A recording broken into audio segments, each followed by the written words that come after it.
আগামী সপ্তাহের জন্য গোল্ডের জন্য একটা সেট আপ দেখতে পাচ্ছি। তো এর অর্থ এটা না আগামী সপ্তাহে গোল্ড শুধু বাইরের দিকে যাবে, অর্থাৎ গোল্ড কিন্তু আগামী সপ্তাহে যে মিক্সড অবস্থায় থাকবে, বাই সেলে থাকবে, সেটাই বোঝা যাচ্ছে। কিন্তু সাবজেক্ট হলো এখন আমি যে সেট আপটা দেখাবো সেটা ওয়ান অফ দ্যাম। তো সেট আপের ফার্স্ট যে আমার রিকোয়ারমেন্ট ছিল সেটা লিকুইডিটি, ডাউন সাইড থেকে লিকুইডিটি ক্লিয়ার হয়েছে, ইমিডিয়েট লিকুইডিটি যেগুলো, এগুলো লং টাইম ফ্রেমে যেগুলো সেটার কথা বলতেছি না।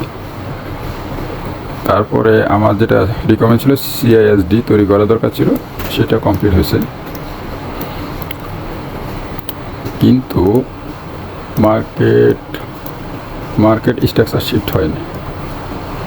আচ্ছা, আমার সেটা ছিল আমার এক্সট্রা, কিন্তু মেইন রিকোয়ারমেন্ট ছিল সিএসডি অ্যান্ড লিকুইডিটি, সেটা আমি পেয়েছি। দেন আমার এখন রিকোয়ারমেন্ট হলো আমি ওয়েট করব দুইটা জায়গা থেকে, যদি আমার ওবি পয়েন্ট থেকে ট্রিগার করে সেই ক্ষেত্রে আমি এটা একটা আমার টার্গেট পয়েন্ট, আর হলো 78।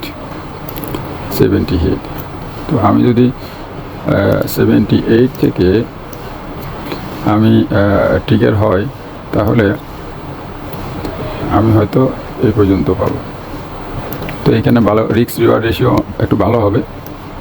তো এটা আমি ট্রাই করব আগামী সপ্তাহে, যেহেতু এখান থেকে লিকুইডিটি নেয়, যেহেতু এই লিকুইডিটিটা নেয়নি, সেখানে চান্স আছে যে মার্কেট এরকম হওয়ার। তো এরকম হওয়ার জন্য এই সেটআপে যে দুইটা major requirement CSD and liquidity, সেটা অলরেডি কমপ্লিট হয়েছে।